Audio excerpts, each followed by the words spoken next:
पहुंचा दें माननीय श्री अमित शाह जी।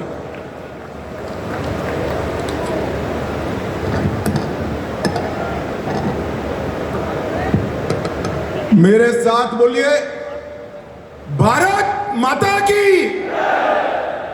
क्यों भाई, क्या हो गया महेंद्रगढ़ वालों की आवाज को? तीसरी बार हरियाणा में सरकार बनानी है या नहीं बनानी है? अरे जोर से बोलो, बनानी है या नहीं बनानी है? हरियाणा को देश का नंबर 1 राज्य बनाना है या नहीं बनाना है? तो ऐसी आवाज नहीं चलती। पूर्ण बहुमत की भाजपा सरकार के संकल्प की मुट्ठी उठाइए, दोनों हाथ उठाइए, मुट्ठी बीजिए और प्रचंड आवाज से बोलिए, भारत माता की, भारत माता की। मंच पर उपस्थित हरियाणा के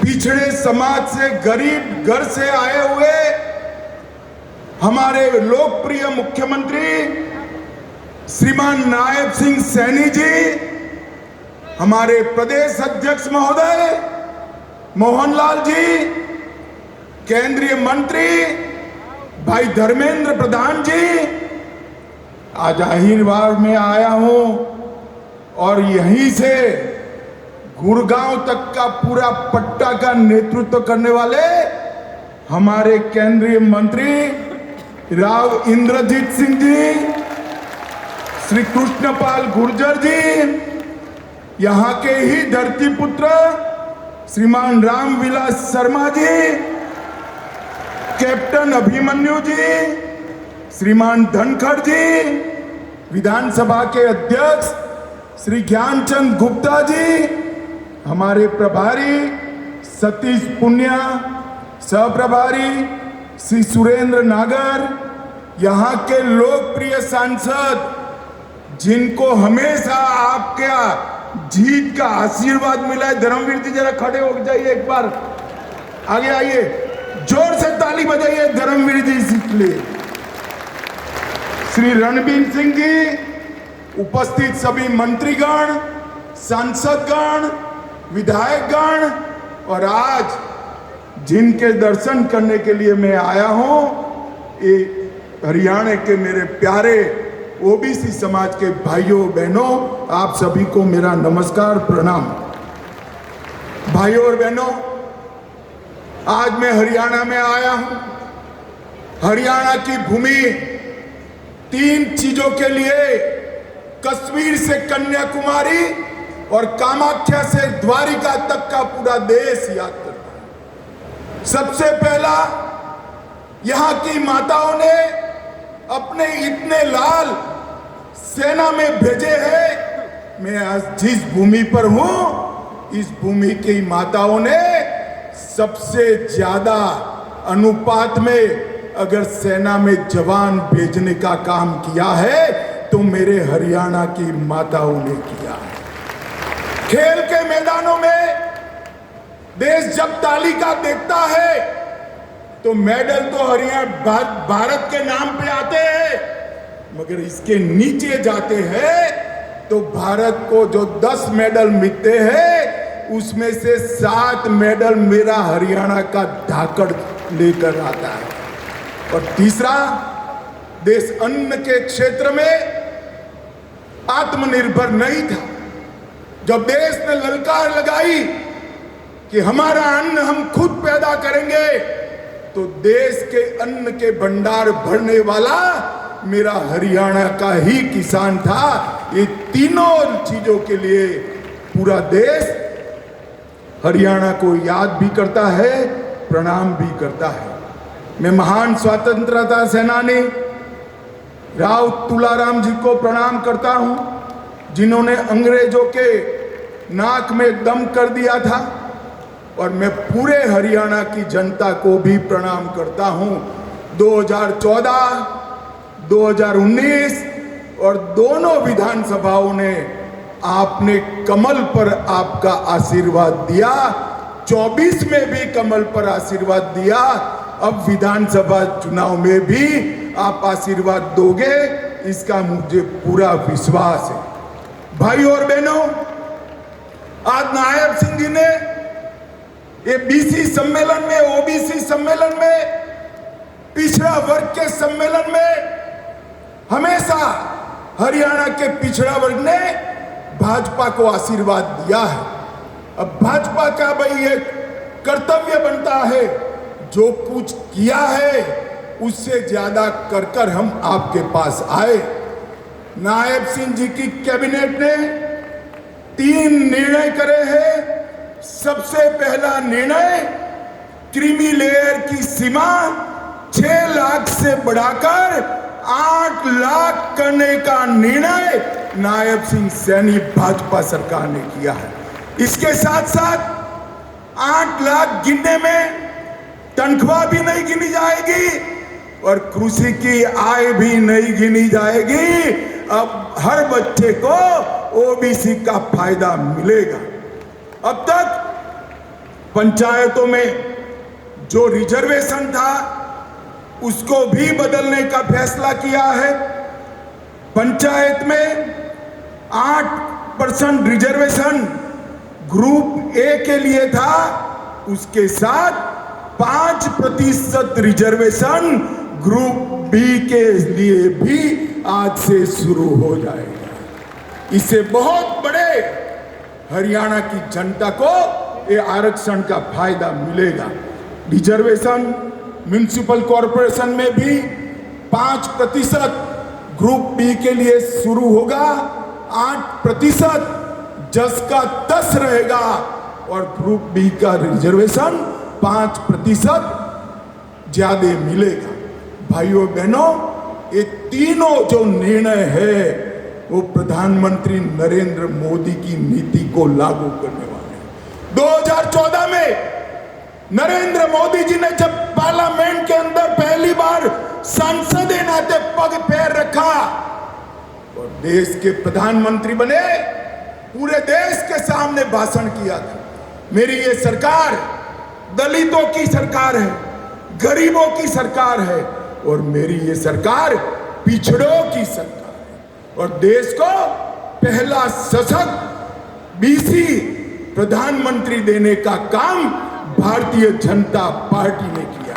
और आज 71 में से 27 मंत्री पिछड़ा वर्ग के देकर नरेंद्र मोदी जी ने देश भर के और हरियाणा से भी 2 पिछड़े देकर हरियाणा के ओबीसी का सम्मान करने का काम किया है। भाई और बहनों, मैं यहां आया हूं तब हुड्डा साहब को जरूर कहना चाहता हूं, हुड्डा साहब, चुनाव आता है तब बीसी बीसी बीसी बीसी की माला जपते हो। कांग्रेस पार्टी हमेशा से पिछड़ा वर्ग की विरोधी रही, ओबीसी की विरोधी रही। सन 57 में ओबीसी के रिजर्वेशन के लिए काका साहेब कालेलकर कमीशन बना, कांग्रेस ने सालों तक इसको लागू नहीं किया। 1980 में इंदिरा गांधी जी ने मंडल कमीशन को ठंडे बस्ते में डाला। 90 में जब लाया गया, राजीव गांधी ने 2 घंटा 43 मिनट भाषण कर ओबीसी के रिजर्वेशन का विरोध। भाइयों बहनों, भारतीय जनता पार्टी ने क्या किया? वो रिजर्वेशन तो मिला ही था, इसके साथ ओबीसी कमीशन को संवैधानिक मान्यता देकर आपको संवैधानिक अधिकार देने का काम हमारे नेता नरेंद्र मोदी जी ने किया। 16 और जातियों को ओबीसी में आरक्षित करने का काम किया और केंद्रीय विद्यालय, नवोदय विद्यालय, सैनिक स्कूल और नीट की परीक्षाओं में 27% आरक्षण पहली बार हमारे नेता नरेंद्र मोदी जी ने देने का काम किया। और क्रीमी लेयर की लिमिट को न सिर्फ बढ़ाया, इसमें से कृषि और तनख्वाह की आय को बाहर रखने का काम ऐतिहासिक निर्णय नरेंद्र मोदी जी ने किया और आज से वो हरियाणा के बीसी को भी इसका फायदा मिलने वाला है।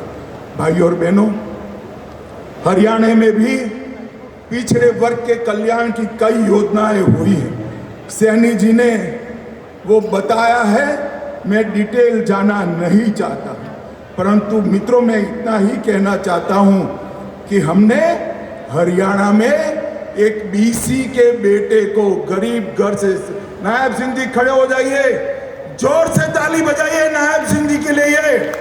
एक बीसी के बेटे को हरियाणा का मुख्यमंत्री बनाया है। अब इनके नेतृत्व में हरियाणा आगे बढ़ेगा। भाई और बहनों, कांग्रेस पार्टी ने जातिवाद और भ्रष्टाचार के सिवाय हरियाणा को कुछ नहीं दिया। भारतीय जनता पार्टी ने ईज ऑफ डूइंग करप्शन से ईज ऑफ डूइंग बिजनेस तक का फैसला भारतीय जनता पार्टी ने किया। कांग्रेस की सरकारें जब बनती थी, एक सरकार आती थी तो भ्रष्टाचार चरम सीमा पर पहुंचता था, दूसरी सरकार आती थी तो गुंडागर्दी चरम सीमा तक पहुंचती थी, एक सरकार आती थी तो एक जिले का विकास करती थी, दूसरी सरकार आती थी तो दूसरे क्षेत्र का विकास करती थी। भारतीय जनता पार्टी ने संपूर्ण हरियाणा का विकास करने वाली सरकार देने का काम किया। भाई और बहनों, आज हरियाणा देश में बासमती चावल का सबसे बड़ा निर्यातक बना। हर 10वां जवान हरियाणा से आता है। एमएसपी पर सबसे ज्यादा फसलें कोई अगर खरीदता है तो हमारी नायब सिंह सैनी की सरकार खरीदती है। गांव में लाल डोरे के भीतर मालिकाना हक देने का वाला पहला राज्य हरियाणा बना। पढ़ी लिखी पंचायतों वाला पहला राज्य हरियाणा बना। महिलाओं की 50% भागीदारी वाला पहला राज्य हरियाणा बना। हर घर में नल से जल पहुंचाने वाला पहला राज्य हरियाणा बना। पहला आयुष विद्यालय विश्वविद्यालय बनाने वाला राज्य हरियाणा बना। जीएसटी कलेक्शन में पर हेड सबसे ज्यादा करेक्शन मेरे हरियाणा का होता है। देश की अर्थव्यवस्था में सबसे ज्यादा योगदान पर कैपिटा अगर कोई करता है तो हरियाणा करता है। खाद्यदान में दूसरा नंबर, दूध के उत्पादन में तीसरा नंबर, सर्वाधिक सामाजिक सुरक्षा पेंशन प्रथम स्थान। मानकों को सुधारने में हरियाणा को 3 अवार्ड मिले और विश्व की 400 फॉर्चून कंपनियां आज कहीं पर है तो हरियाणा में है। कांग्रेस ने विकास के नाम पर कुछ नहीं दिया। भाई और बहनों, भारतीय जनता पार्टी की नरेंद्र मोदी सरकार और हरियाणा की सरकार ने गरीब को घर, गैस, बिजली, शौचालय, 5 लाख तक का मुफ्त इलाज और हर गरीब को 5 किलो मुफ्त अनाज देने का काम भारतीय जनता पार्टी की नरेंद्र मोदी सरकार ने किया। और आज अभी अभी मैं आया, रास्ते में अखबार देखता था, कल हुड्डा साहब ने घोषणा की है हरियाणा के गांव-गांव जाकर कांग्रेसी हिसाब मांगेगा। हिसाब मांगे हरियाणा। हुड्डा साहब, हम क्यों डेबिट रखें? मैं तो हिसाब लेकर आया हूं और यहां से चुनौती देता हूं हुड्डा साहब, हमारे 10 साल और आपके 10 साल का हिसाब लेकर हरियाणा की जनता के पास जाइए। और आज मैं हरियाणा के भाजपा के एक कार्यकर्ता का आह्वान करना चाहता हूं, हिसाब वो क्या मांगेंगे हम लेकर जाएंगे। हुड्डा साहब सुन लीजिए, मैं बनिया का बेटा हूं, पाई पाई का हिसाब लेकर आया हूं, पाई पाई का हिसाब। आपने 10 साल तक ऊपर और नीचे कांग्रेस की सरकार बनी, हरियाणा को क्या दिया? सिर्फ 41,000 करोड़ रुपया दिया। भाई और बहनों, कितना दिया? 41,000 करोड़। जोर से बोलो, रखना चाहिए। कितना दिया? और नरेंद्र मोदी और मनोहर लाल की सरकार 10 साल चली, इन्होंने 259 लाख करोड़ रुपया देने का काम नरेंद्र मोदी सरकार, आपसे 6 गुना पैसा हरियाणा को देने का नरेंद्र मोदी जी ने काम किया है। आप हिसाब लेकर आइए, एक चौराहा तय करिए।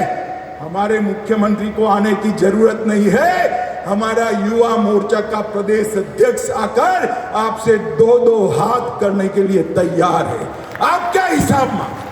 आप हिसाब दे सकते हो नौकरियों में करप्शन का, आप हिसाब दे सकते हो जातिवाद फैलाने का, आप हिसाब दे सकते हो पिछड़ा वर्ग को न्याय करने का, आप हिसाब दे सकते हो परिवारवाद का, विकास का हिसाब नहीं दे सकते। ये 10 साल में हरियाणा में 12 एक्सप्रेसवे बनाए, हर राज्य में हर जिला राष्ट्रीय राजमार्ग से जोड़ा, गुरुग्राम सिकंदरपुर बदरपुर से मेट्रो रेल शुरू हुई, हिसार में पहला एयरपोर्ट बना, 750 बेड का, रेवाड़ी में एम्स बना, IIT दिल्ली का झज्जर में कैंपस स्थापित किया और 2000 करोड़ से बाड़सा गांव में सबसे बड़ा कैंसर संस्थान बनाने का काम भारतीय जनता पार्टी ने किया। और भाइयों बहनों, मैं आज यहां से मंच पर से भाजपा के एक-एक कार्यकर्ता को और मेरे बीसी समाज के एक-एक नागरिक का आह्वान करना चाहता हूं। भाजपा के पास हर गांव में कितना हिसाब है हमारे पास कि हर गांव में कितने खर्च किए ये 10 साल में। मैं सिर्फ उदाहरण के लिए 5 गांव का नाम पढ़ता हूं और अमाउंट बोलता हूं। मेरे पास 6225 पंचायतों का हिसाब है। पहले ब्राह्मण माजरा 20 करोड़ थे, ताली बजाना भाई। ब्राह्मण माजरा पंचायत में 20 करोड़ रुपया भाजपा ने खर्च किया। कलिंगा गांव में 18 करोड़ रुपया खर्च किया। ती गांव में 85 करोड़ रुपया खर्च किया। कोरियावास में 517 करोड़ रुपया खर्च किया। आसन कला में 24 करोड़ और खारिया में 22 करोड़ खर्च किया है। मेरे पास हुडा साहब आने का हिसाब है। हमारे कार्यकर्ता 6225 की 25 पंचायतों में जाएंगे और हरियाणा की जनता को हिसाब देंगे। मैं साहब नायब सिंह सैनी को कहना चाहता हूं, वो और प्रदेश अध्यक्ष जी ये 6 पंचायतों के प्रमुखों को मिलकर उनका सम्मान भी करे और हिसाब दे। हुडा साहब, हिसाब आपको देना है 10 साल के कुशासन का, 10 साल के बीसी के अन्याय का, 10 साल हरियाणा को विकास से महरूम रखने का। आपने हर घर में गैस नहीं पहुंचाया, हमने पहुंचाया। आपने हर घर में बिजली नहीं पहुंचाई, हमने पहुंचाया। आपने हर गांव में टॉयलेट नहीं पहुंचाया, हमने पहुंचाया। आपने हर गांव में पीने का पानी नहीं पहुंचाया, हमने पहुंचाया। और मैं आज भारतीय जनता पार्टी के लाखों कार्यकर्ता और हरियाणा की जनता को देख कर जाता हूं। इस सामने जो दीवार है उस पर लिखा हुआ मैं पढ़ पाता हूं, हरियाणा के चुनाव में तीसरी बार भारतीय जनता पार्टी की पूर्ण बहुमत की सरकार बनने जा रही है। और हुडा साहब, मैदान में आइए, आंकड़ों के साथ आइए। आप क्या हिसाब मांगोगे? हिसाब तो हम देंगे आपको, और आपसे हिसाब, कांग्रेस से हिसाब हरियाणा की जनता मांगेगी, मेरे बीसी समाज के भाई मांगे। भाइयों बहनों, कर्नाटक में बीसी का रिजर्वेशन छोड़